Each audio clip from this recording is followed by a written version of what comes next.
디모데전서 5장 함께 읽겠습니다. 늙은이를 꾸짖지 말고 권하되 아버지에게 하듯하며 젊은이에게는 형제에게 하듯하고 늙은 여자에게는 어머니에게 하듯하며 젊은 여자에게는 온전히 깨끗함으로 자매에게 하듯하라. 참 과부인 과부를 존대하라. 만일 어떤 과부에게 자녀나 손자들이 있거든 그들로 먼저 자기 집에서 효를 행하여 부모에게 보답하기를 배우게 하라. 이것이 하나님 앞에 받으실 만한 것이니라. 참 과부로서 외로운 자는 하나님께 소망을 두어 주야로 항상 간구와 기도를 하거니와 향락을 좋아하는 자는 살았으나 죽었느니라. 네가 또한 이것을 명하여 그들로 책망받을 것이 없게 하라. 누구든지 자기 친족 특히 자기 가족을 돌보지 아니하면 믿음을 배반한 자요 불신자보다 더 악한 자니라. 과부로 명부에 올릴 자는 나이가 60이 덜 되지 아니하고 한 남편의 아내였던 자로서 선한 행실의 증거가 있어 혹은 자녀를 양육하며 혹은 나그네를 대접하며 혹은 성도들의 발을 씻으며 혹은 환난당한 자들을 구제하며 혹은 모든 선한 일을 행한 자라야 할 것이요 젊은 과부는 올리지 말지니 이는 정욕으로 그리스도를 배반할 때에 시집가고자 함이니 처음 믿음을 저버렸으므로 정죄를 받느니라. 또 그들은 게으름을 익혀 집집으로 돌아다니고 게으를 뿐 아니라 쓸데없는 말을 하며 일을 만들며 마땅히 아니할 말을 하나니 그러므로 젊은이는 시집가서 아이를 낳고 집을 다스리고 대적에게 비방할 기회를 조금도 주지 말기를 원하노라. 이미 사탄에게 돌아간 자들도 있도다. 만일 믿는 여자에게 과부 친척이 있거든 자기가 도와주고 교회가 짐지지 않게 하라.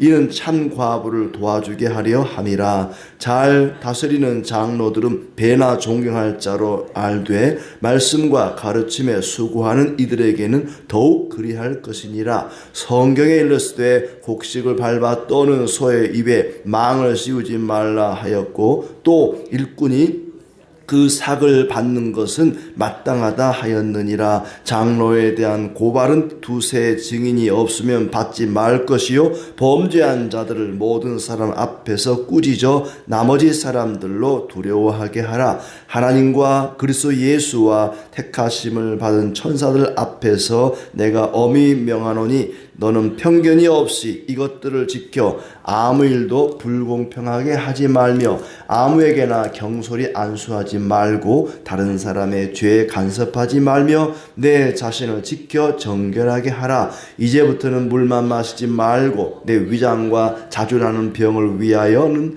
포도주를 조금씩 쓰라. 어떤 사람들의 죄는 밝히 드러나 먼저 심판에 나아가고 어떤 사람들의 죄는 그 뒤를 따르나니 이와 같이 선행도 밝히 드러나고 그렇지 아니한 것도 숨길 수 없느니라. 아멘. 네, 오늘도 주님의 은혜와 평강이 가득하기를 진심으로 축복합니다. 교회 안에는 다양한 사람들이 있습니다. 그 다양한 사람들을 어떻게 대할지에 대해서 선배 목사 바울이 후배 목사 디모데에게 권면하는 말씀입니다. 이 앞장에서 바울은 디모데에게 내 연수함을 업신여기지 말게 하라 그랬습니다. 디모데가 나이가 어리다 보니까 교회에 나이 드신 분들이 함부로 대할까 염려해서 말씀을 가르치고 지켜 행하는 일에 행실과 사랑과 믿음과 정절에 본을 보이라고 말씀을 했습니다. 그럴지라도 나이 든 사람이 너를 함부로 대하지 못하게 하라고 했다 할지라도 그 나이 든 사람들을 함부로 대하면 안 된다는 것입니다. 에베소 교회 안에는 다양한 사람들이 모여 있었습니다. 남녀노소뿐만 아니라 또 유대인이든 또 헬라인이든 동서양이 만나는 그런 교역의 장소이고 굉장히 많은 지역에서 사람들이 오고 가는 곳이다 보니까 이 에베소 지역에 있는 그 다양한 사람들을 대해서 목회자로서 어떻게 처신할 것인가를 이야기합니다.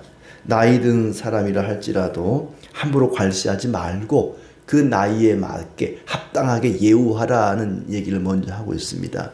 여기 늙은이를 꾸짖지 말라. 그런데 이 늙은이는 나이 많은 남자를 가리킵니다. 나이 많은 사람한테 가서 늙은이 그러면은 안 그래도 늙은 것 때문에 서러운데 늙은이 그러면 조금 어감이 별로 기분이 안 좋을 것 같아요. 나이 많은 남자 성도에게 함부로 나무라지 말고 아버지에게 하듯 하고 젊은 남자는 형제에게 하듯 권면하라. 나이 많은 여자는 어머니에게 하듯 하고 젊은 여자는 순결한 마음으로 자매를 대하듯 하라. 가족을 대하듯이 교회 안에서 모든 성도들은 가족이다. 그러니까 어머니 아버지에게 형제 자매에게 하듯이 하라 그랬습니다.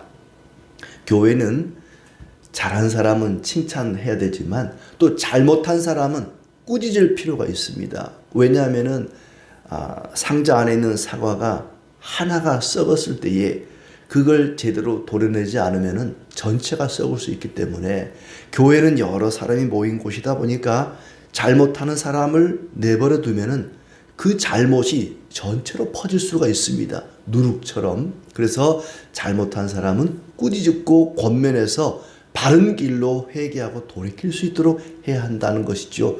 그래서 이제 나이 든 사람이라 할지라도 젊은 목회자 디모데가 꾸짖어야 되는데 꾸짖을 때에 앞뒤 가리지 않고 함부로 하면 안 된다는 거죠. 꾸짖기는 하되 나이 드신 분에게는 부모를 대하듯이 젊은 사람들은 또 형 동생을 대하듯이 그렇게 돼야 된다. 그리고 교회 안에 있는 참 과부를 존대하라 그랬습니다. 과부에게 자손이 있거든 먼저 그 가족들이 자손들이 먼저 보살필 수 있도록 효를 행하는 것이 하나님 앞에 받으실 만한 것이다. 교회 안에 여러 사람들을 대하되 가족처럼 서로 존중하고 사랑하라. 그때 당시에 가장 어려움을 당하던 사회적인 약자라 그러면 고아와 과부를 꼽았습니다. 고아나 과부는 항상 스스로 살아가기가 어려운 그런 시대였습니다. 지금처럼 뭐 여자들도 밖에 나가 일을 할 수 있고 직장 생활할 수 있고 그런 시대가 아니기 때문에 여자들은 벌어먹고 살 수 있는 게 없는 그런 시대였습니다. 그러니까 전쟁에 나가서 남편이 세상을 떠나거나 아니면 일부 다처 시대니까 남편에게 쫓겨난 여인이랄지 그런 사람들은 먹고 살 수 있는 그런 사회적인 제도나 환경이 갖춰져 있지 않단 말이죠. 그런 사람들을 교회에서 돌봐야 된다. 지금으로 치자면은 뭐 꼭 고아와 과부만이 아니죠.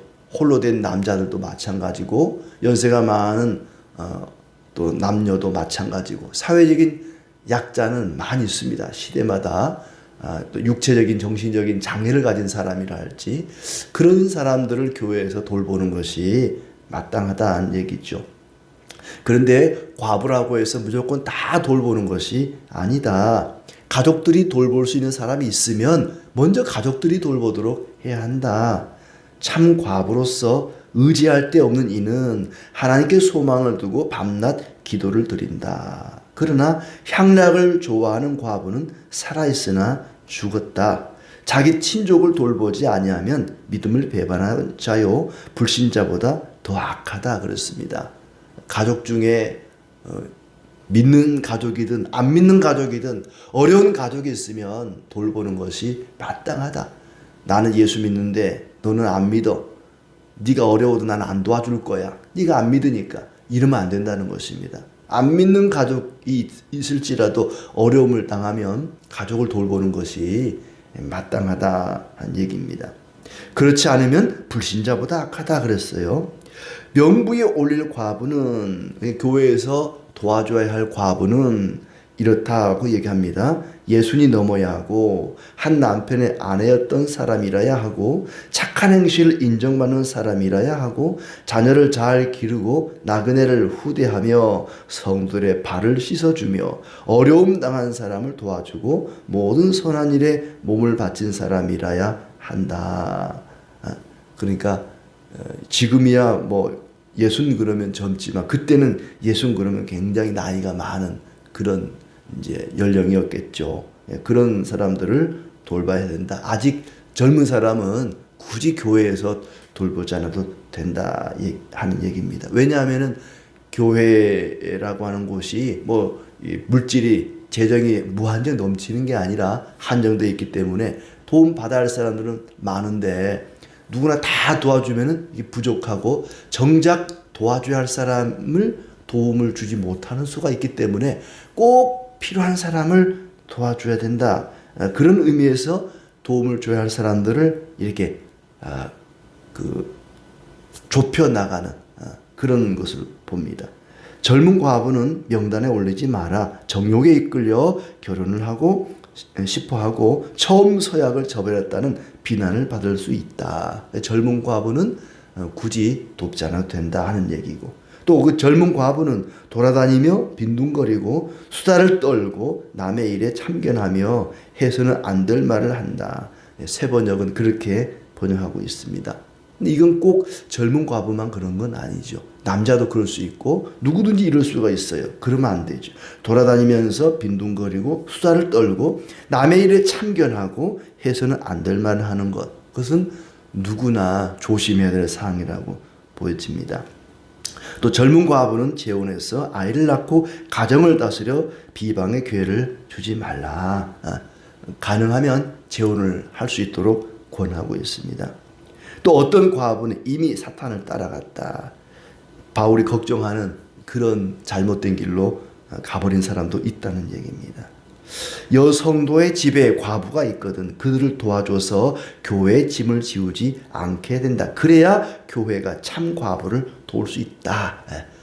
가정에서 자기 집에서 돌볼 수 있는 사람은 돌봐서 교회가 부담하지 않도록 해라. 교회는 꼭 필요한 사람을 도울 수 있도록 잘 선별하여서 도울 수 있도록 해야지 교회가 모든 짐을 다 지게 하지 마라. 할 수 있으면 가족이 돌보는 것이 좋다 하는 얘기를 하고 있습니다. 17절부터는 또 다른 얘기를 하는데, 장로를 잘 다스리는 장로를, 특히 말씀을 가르치고 전파하는 장로를 존중하라 그렇습니다.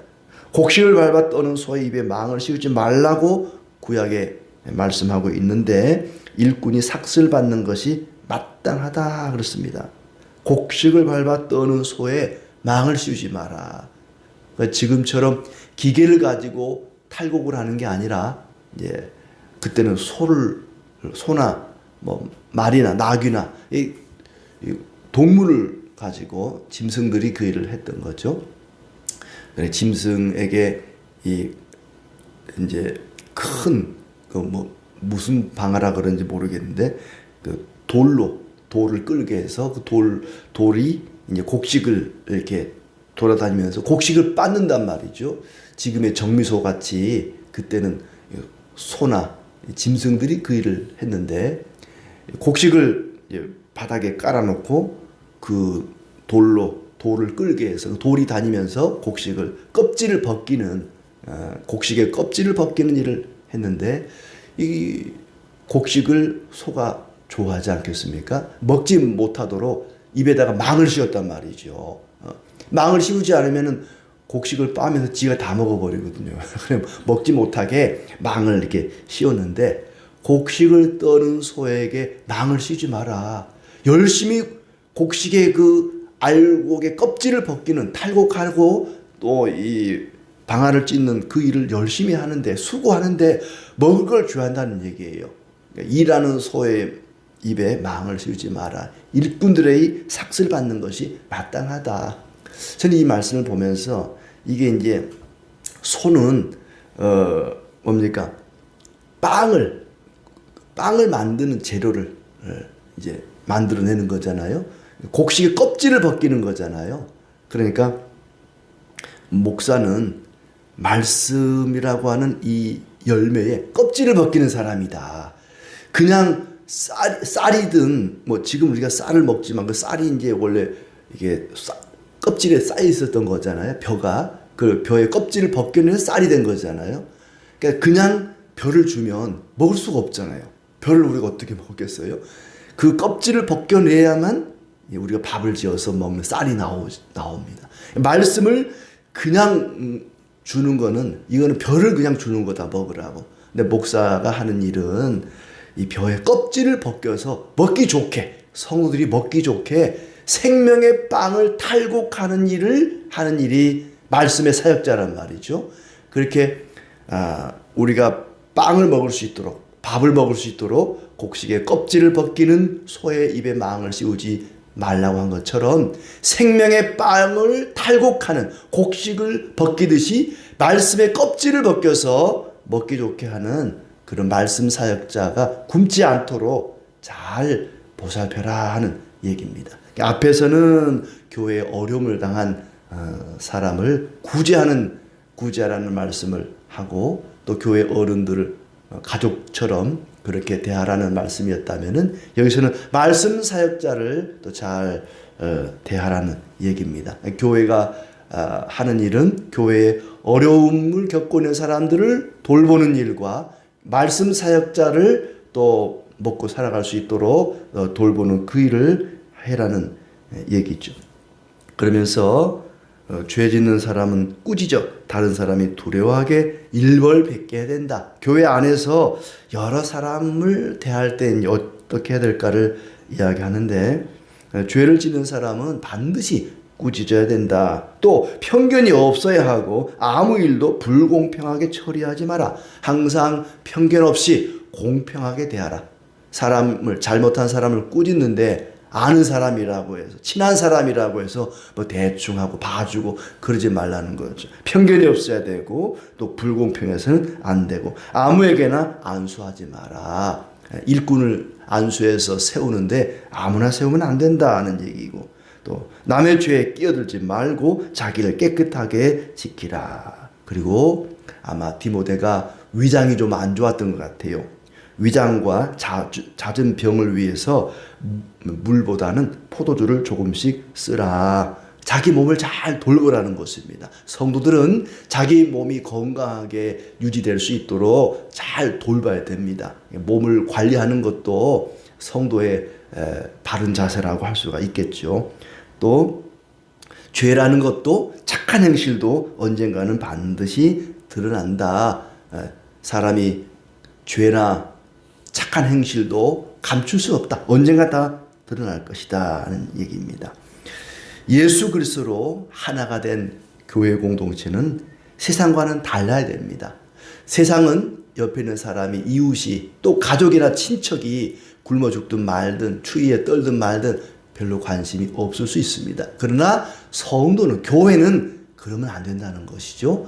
어려움을 겪고 있는 가족이나 친척이나 교우들을 돌보고, 또 항상 부모를 대하듯이, 형제 자매를 대하듯이 가족처럼 서로 사랑하면서 살라는 얘기입니다. 우리는 예수 그리스도의 피로 하나가 된 가족입니다. 누구든지 하늘에 계신 내 아버지의 뜻대로 행하는 자가 내 부모고 가족이라 예수님이 그리 말씀하셨습니다. 가족은 서로 부족해도 서로 용납하고 섬기고 사랑하고 존중합니다. 성도는 그래야 한다는 것입니다. 어려운 사람을 볼 때에 불쌍하다고 여기지만 말고 실제로 도움을 주라는 얘기입니다.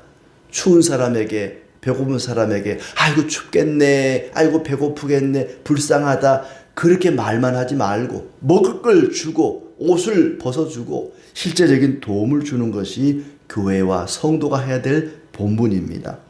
우리는 때로는 도움을 받기도 하고 남을 돕기도 해야 합니다. 그때 당시는 고아와 과부가 가장 도움받아야 할 어려운 사람이었다면, 지금은 또 다른 어려운 사람들이 우리에게 있습니다. 교회는, 성도들은 항상 주변에 도움이 필요한 사람이 없는지, 도와줘야 될 어려운 사람이 없는지 살펴야 할 것입니다. 그래서 하나님 앞에 사랑받는 성도요, 존경받는 목회자로서 그렇게 되기를 기도하고, 또 그런 삶을 살아가는 우리 모두가 되기를 축복합니다.